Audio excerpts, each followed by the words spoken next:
রাম ও নারায়ণ রাম। মাই cosy লাইফস্টাইলের আর একটা নতুন ব্লগে আপনাদের সকলকে জানাই স্বাগত।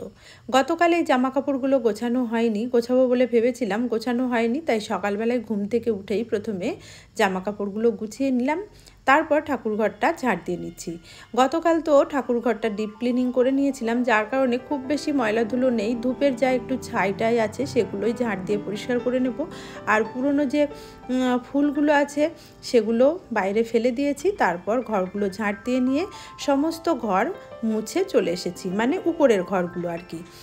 প্রথমেই আজকে ঘর মুছে নিয়ে ফ্রেশ হয়ে চা বানিয়ে নিয়েছিলাম। টোস্ট বিস্কুট দিয়ে সকালে চাটা খেয়ে নিলাম। তারপর বেশ কিছু বাসন আছে, বাসনগুলো মেজে নেব। আজকে একটু স্পেশাল রান্নাবান্না হবে, যার কারণে একটু ব্যস্ততার মধ্যে দিয়েই দিনটা কাটবে। চা খেয়ে নিয়ে চলে এসেছি রান্নাঘরে। এখন সমস্ত বাসনগুলো ধুয়ে নেব। প্রথমে চায়ের বাসন আর তার সঙ্গে টুকিটাকি বেশ কিছু থালা ছিল, এগুলো চা খাওয়ার কাজে ব্যবহার করা হয়নি। থালাগুলো আগের দিন কিছু খাওয়া হয়েছিল, সেই সমস্ত থালা চায়ের বাসনের সঙ্গে ধুয়ে নিলাম। অনেকগুলো যেহেতু বাসন আছে, একসঙ্গে সমস্ত বাসন ধোয়া সম্ভব নয়, তাই খেপে খেপে বাসনগুলো ধুয়ে নেব। প্রথমে এই বাসন কটা ধুয়ে নিলাম। আর বাসন যতবারই আমি মাজি, কিচেন স্ল্যাবটা মানে বেসিনের পাশে স্ল্যাবটা এভাবে ধুয়ে পরিষ্কার করে নিই। তারপর মাজা বাসনগুলো ধুয়ে নিয়ে আবার যে এঁটো বাসনগুলো বেসিনের নিচে আছে সেগুলোকে তুলে নিয়ে মেজে ধুয়ে পরিষ্কার করে নেব। আমার যেহেতু হেল্পিং হ্যান্ড নেই আর পুরো সংসারের কাজের দায়িত্বটা আমাকে একলাই সামলাতে হয়, মাঝে মাঝে সময়ের সঙ্গে অ্যাডজাস্ট করতে আমার একটু অসুবিধা হয়ে যায়। কাজ করতে আমার কোনো অসুবিধা হয় না, তবে সময়ের সঙ্গে তাল মিলিয়ে চলতে গিয়ে অসুবিধা হয়। মানে কাজের জন্য সময়টা আরেকটু বেশি হলে ভালো হয়, এরকম মনে হয় মাঝে মাঝে। দেখুন সমস্ত বাসনগুলো ধুয়ে নিয়েছি। আগের দিনের রাত্রিবেলায় ভাত রান্না করা হয়েছিল, সেই ছোট হাঁড়িটা, দুপুরের ভাত রান্নার হাঁড়িটা, এগুলো ধুয়েছি। কড়াটা মাজা ছিল। আর রাতের বেলাকার যে বাসনগুলো ছিল সেগুলো ধুয়ে নিয়েছি। আর সকালের টিফিন খাওয়ার জন্য ডিম সেদ্ধ করা হয়ে গেছে। সকালের টিফিনটা এখনও বানানো হয়নি, তবে নিচের ঘরগুলো ঝাড় দেওয়া হয়ে গেছিলো, মোছা হয়নি। এখন ঘরগুলো মুছে নিচ্ছি। নিচের বেডরুমটা মুছে নিলাম, ডাইনিংটা মুছে নেব। তারপর ছোট ঘর এবং কিচেন সবই মুছেছি, তবে সব ভিডিও করে দেখানো সম্ভব নয়। যেটুকু কাজ করেছি তার কিছু কিছু অংশ আপনাদের সঙ্গে শেয়ার করলাম, এই আর কি। বেডরুম মোছা হয়ে গেল। আর আজ তো ওই মপ দিয়ে মুছছি। আজকে কাজের অনেক ঝামেলা আছে, খুব তাড়াহুড়োর উপর দিয়ে কাজটা করতে হচ্ছে, কারণ আজকে দুপুরে স্পেশাল কিছু রান্নাবান্না হবে। সেটা ভিডিওর ভেতরে, মানে আজকের ভিডিও দেখে নিশ্চয়ই বুঝতে পেরেছেন। প্রথম অংশে অনেক কিছু ছোট ছোট ক্লিপ আমি শেয়ার করেছি, সেটা দেখে আপনারা নিশ্চয়ই বুঝতে পারছেন কেন মানে রান্নাবান্নার একটু তাড়াহুড়ো আছে, এই আর কি। এখন চলে এসেছি সকালের টিফিনটা বানিয়ে নিতে। সকালের টিফিনে বানিয়ে নিচ্ছি সুজির উপমা। কেউ কেউ ঝাল সুজিও বলে থাকে। এই হচ্ছে আমাদের সকালের টিফিন, সুজির উপমা আর ডিম সেদ্ধ। সবাই টিফিন খাওয়া হয়ে গেছে, মানে সবার টিফিন খাওয়া হয়ে গেছে। এখন মাটন আনা হয়েছিল, মাটনটা ধুয়ে নিচ্ছি। আর মাছ আনা হয়েছে, মাছটাও ধুয়ে নেব। তবে মাছ আর মাটন ধুয়ে রেখে এসে সবজিগুলো কেটে নিয়েছি। দেখুন প্রচুর সবজি কেটেছি বিভিন্ন রকমের। যাই হোক, কি কি কেটেছি আমি একটু পরে দেখাচ্ছি।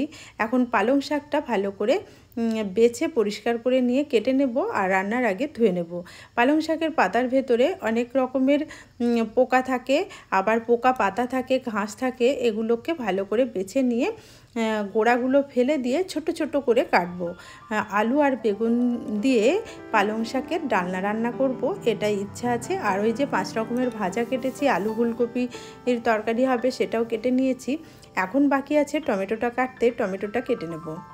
টমেটো দিয়ে ভেবেছি একটু চাটনি বানাবো। আর কিছু মানে 2টো টমেটো আবার মাংসের ভেতরে লাগবে, তাই বেশ কয়েকটা টমেটো কেটে নিলাম। তারপর সবজির খোলাগুলো সমস্ত গুছিয়ে নেব। তবে এখন এসেছি প্রসাদ খেতে। কার্তিক পুজোর প্রসাদ দিয়ে গেছে পাশের বাড়ি থেকে। গতকাল ওদের বাড়িতে পুজো হয়েছিল, আমার হাজব্যান্ড গেছিলো, প্রসাদ খেয়ে এসেছিল, আবার প্রসাদ পাঠিয়ে দিয়েছিল, সেটা খাওয়া হয়েছিল। আজকে বাড়িতে ওদের খই দইয়ের ভোগ হয়েছিল, সেটা দিয়ে গেছে, আমি আমার ছেলে মিলে খেলাম। আর এদিকে দেখুন আমার সমস্ত সবজি কাটাকাটি কমপ্লিট হয়ে গেছে, মাছ মাংস ধুয়ে নেওয়া হয়ে গেছে। এখন চলে এসেছি রান্নাটা চাপিয়ে দিতে। আজকে রান্নাতে হবে, প্রথমেই মুগ ডালটা ভেজে নিচ্ছি। দেখে নিশ্চয়ই বুঝতে পারছেন যে রান্না কেন বেশি হচ্ছে। যাই হোক, ভিডিও দেখতে থাকুন, বুঝতে পারবেন। মুগ ডালটা শুকনো খোলায় ভেজে নিয়ে ইন্ডাকশানে সেদ্ধ করতে বসিয়ে দেবো। যেহেতু বেলা অনেকটাই হয়ে গেছে তাই দুটো গ্যাস জেলে দিয়েছি, ওদিকে ইন্ডাকশানটাও জ্বলছে। মাছটা রুই মাছটা একপাশে ভাজতে রেখে মাছটা উল্টে দিলাম, আর এদিকে ভাজাগুলো পরপর করে নিচ্ছি। 5 রকমের ভাজা দেখুন আমার মোটামুটি হয়ে গেছে, মানে সব রকমের ভাজাগুলো হয়ে গেছে।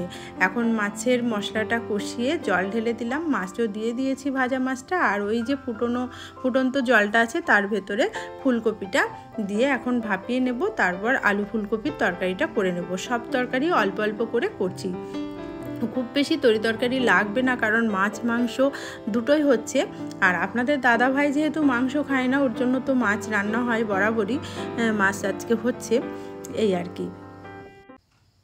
আজকে আপনাদের দাদা ভাইয়ের জন্মদিন ঠিক নয়, জন্ম মাস আর কি, সেই উপলক্ষেই ওকে 5 তরকারি ভাত রান্না করে দেওয়া হচ্ছে। মেয়ে বাড়িতে ছিল না, মেয়ে এসেছে, সেই জন্যই রান্নাটা আজকে করা হচ্ছে।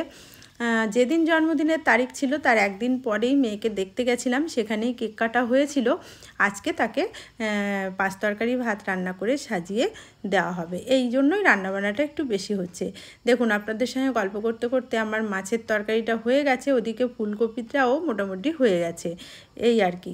এই পর্যন্ত রান্না করেছি মোটামুটি 45 মিনিট পর্যন্ত। দেখুন বেশ কিছু রান্নাবান্না আমার হয়ে গেছে, শাক, চাটনি, 5 রকমের ভাজা, ডাল, মাছ, এগুলো হয়ে গেছে। এখন বাকি আছে মাংসর আলু কষানো হয়ে গেছে।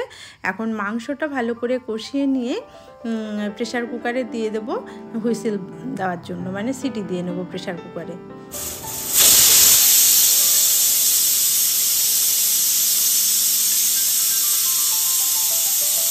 রান্নাঘরটা ধুয়ে মুছে পরিষ্কার করে বাসনগুলো ধুয়ে নিয়েছি, তারপর চলে এসেছি স্নান সেরে পুজোটা করে নিতে। আজকে আপনাদের দাদাভাইকে যেহেতু 5 তরকারি ভাত রান্না করে দিচ্ছি, সেই উপলক্ষেই ঠাকুরের কাছে রসগোল্লা ভোগ দিয়েছি, যে ঠাকুর তুমি আশীর্বাদ করো সে যেন ভালো থাকে, আর তোমার এই প্রসাদ খেয়ে সে যেন ধন্য হয়, তৃপ্ত হয়, এই আর কি। যাই হোক, এখন চলুন রান্নাঘরে গিয়ে আপনাদের দাদাভাইয়ের জন্য খাবারটা সাজিয়ে দিই। দেখুন মাংসের সিটিটা পড়ে গেছে, কালারটা কত সুন্দর হয়েছে দেখুন, দারুণ লাল লাল মাটনের ঝোল আর গরম গরম ভাত, আর কি চাই বলুন। তবুও আজকে যেহেতু জন্মদিন 5 রকম রান্না তো করাই হয়েছে, তবে পায়েসটা করা হয়নি। যেহেতু 23শে কার্তিক ঠাকুরের জন্মদিন উপলক্ষে পায়েস রান্না করা হয়েছিল, সেই পায়েস খেয়েছে। জন্ম মাসে তো দুবার পায়েস খেতে নেই, তাই পায়েসটা করা হয়নি। আপনাদের দাদা ভাইকে থালা সাজিয়ে দিয়েছি। মেয়ের আবদারে এটা হয়েছে, মেয়ে ভীষণভাবে চাইছিল সে নিজে হাতে রান্না করে খাওয়াবে, কিন্তু 1-2 দিনের জন্য ছুটিতে বাড়ি এসেছে, তাকে আর রান্না করতে আমি দিইনি, আমি নিজেই রান্নাগুলো গুছিয়ে করে দিয়েছি। কারণ আমার জন্মদিনে ওরা আমাকে রান্না করে খাইয়েছিল, কিন্তু ছেলে আর মেয়ে মিলে। যাই হোক, আজকের ব্লগটি আমি এখানেই শেষ করছি। কেমন হলো কমেন্ট করে জানাবেন। ভালো লাগলে মাই কোজি লাইফস্টাইল চ্যানেলটি সাবস্ক্রাইব করে সাপোর্ট করার অনুরোধ জানালাম। ভিডিওটি দেখার জন্য ধন্যবাদ।